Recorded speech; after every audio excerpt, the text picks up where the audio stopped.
Me 30 vota pro, 11 kundër dhe 1 abstenim ka miratuar buxhetin e bashkisë për vitin 2026 Këshilli Bashkiak në vlerën 3.4 miliard lek, me një rritje rreth 15% në krahasim me vitin e kaluar. Në fjalën e tij, kryetari i bashkisë Benet Beci u shpreh se ky buxhet garanton vazhdimsinë e investimeve dhe përmirësimin e shërbimeve për qytetarët e Shkodrës. Ai theksoi rëndësinë e bashkëpunimit me donatorët e huaj, si dhe njoftoi nisjen e një investimi prej 1.6 milion eurosh për ndërtimin e banesave sociale për familjet e pastreha, të financuara nga buxheti i Bashkisë së Shkodrës. Rritja e investimeve për vitin 26 80%.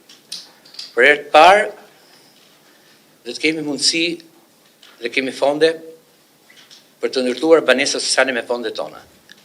Janë rreth 1,5 milion, 1,600,000 euro fonde për ndërtimin e banesave sociale. Megjithatë, buxheti nuk kaloi pa kundërshtim dhe akuza nga përfaqësuesit e opozitës. Duke u nis nga dokumenti që na kena para, buxheti 2026 edhe projekt buxheti 26-28, na shohim që është një material me dobësi qarta strategjike, ku fondet marrin nga fondet qendrore, niveli i investimeve është i ulët, janë kryesisht zona kryesore është paga personeli, pra shpenzime personelit, dhe duke menduar që mund ta kthejmë thjesht në një instrument, këtë buxhet në një instrument administrimi dhe jo zhvillimi, na jena kundër. U fol këtu për mrekullina, kena ba kët, kena ba atë, jena ty ba kët, e jena ty ba atë. Në fakt kena një buxhet rreth 1000 faqesh, që tu është më tepër prall e ëndra se sa realizim, sepse na e kena pa se sa realizohen buxhetet në administratën bashkiake të zotit Beci. Vetëm realizim të plot të buxheteve nuk ka. Dhe absolutisht që nuk do të ketë as për vitin 2026. Inshallah, ka me kenë, por unë nuk e besoj, të i pa vijueshmërinë e këtyne viteve. Flitet këtu për transparencë. Po çfarë transparencë ka Bashkia Shkodër në një kohë që gjitha punimet apo kantiere që i quni ju keni hap, nuk kanë një tabelë informuese. Pra, qytetarët shkodran nuk e din edhe rruga Don Bosco, zoti kryetar.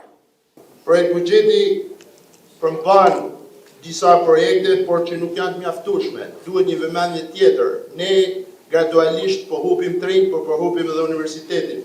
Me humb Shkodra statusin e qytetit universitar, do të jetë një situatë katastrofale për këtë qytet, i cili bëhet për hije dhe për kulturë. Veçanërisht mbetet e paqartë zbatimi i kartës studentore, e cila është premtuar prej vitesh dhe kemi po të njëjtën përgjigje, që jemi afër, po e nxjerrim, po e premtojmë, po e bëjmë gati dhe akoma nuk kemi një kartë buxhetore. Studentët janë një pasuri për qytetin dhe duhet të trajtohen si prioritet strategjik.